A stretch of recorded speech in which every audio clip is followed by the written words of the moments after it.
Hi, and welcome to this video blog. This is the April 09 video blog. Yeah, and one of the things I was going to talk about today is the difficulty of doing multiple voices because primarily I can't sing, so I'm just going to talk a bit about the challenges of doing many different types of voices. First of all, I've been experimenting with a few voices based on English accents from all around the world. So, an accent for Etienne, one of the characters, would be based, based on, a cross between a Scotsman, Korean, and an Aussie accent. And I'd have another character based on an accent from, say, the grunge scene in Seattle or something, and I could be getting it all wrong.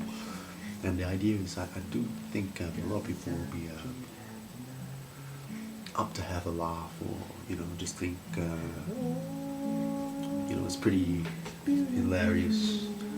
How one person's just voicing all these characters trying to sing in different accents. The problem is, until I get interest from the public or to get people involved in the project, it's going to be a very lonely journey, and so you have to take the first baby steps and sort of create the voices first, and hopefully from there, having developed some of the voices, people might come in and be interested in taking up permanent roles and doing the voices for some of these characters.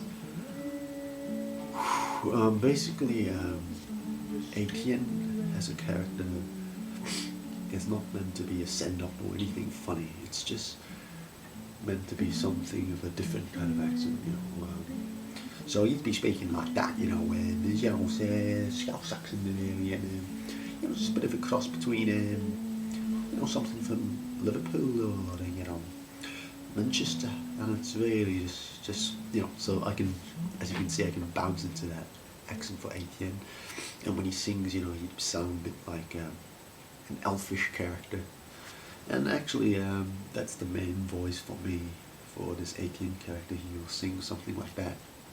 And again, as I said, the problem is because I don't have a singing background and I don't sing.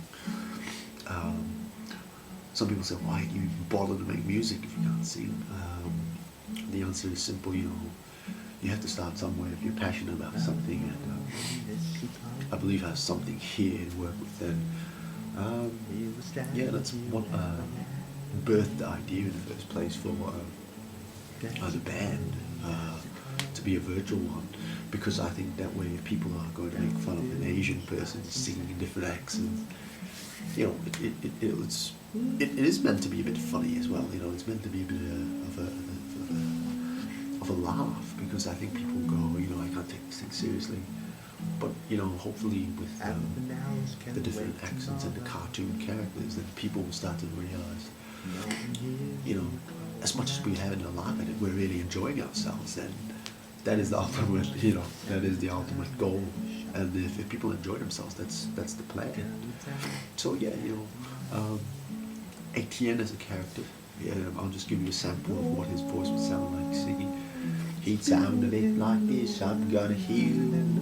I'd sing songs, I'd play the guitar, and come around on the Sunday night. We're gonna sing a song for everyone to sing along. So he'd sound a bit like that. And I'd have the Carlos character with a bit more of a Latin twang, so we'd go with baby for 1,000 years, I know that. So you switch it a little bit, and as again, I'm not a singer, but because I need to carry I need to push a project out with some kind of demo, MP3s, and some basic recordings. I need to actually experiment with the voices myself. So yeah, Carlos would have a sort of more, I would say, it's an 80s dance pop feel. He almost sounds like one of those Rick Astley type characters, as much as people make fun of him today with Rick Rolling and stuff. I think that's an interesting voice to have, especially because I think, you know, and I've been saying this since 2007. I think, you know, the 80s dance music would be coming back very much to the forefront in the 2010s. So I made it a very significant point to make a lot of the music for Vblog, you know, flow into 80s dance, which happened to be the best music. A lot of people hate 80s dance because I think they think it's too cheesy, too over the top, too much going on, too much use of synthesizers and soundscapes, which people didn't really understand in the day. And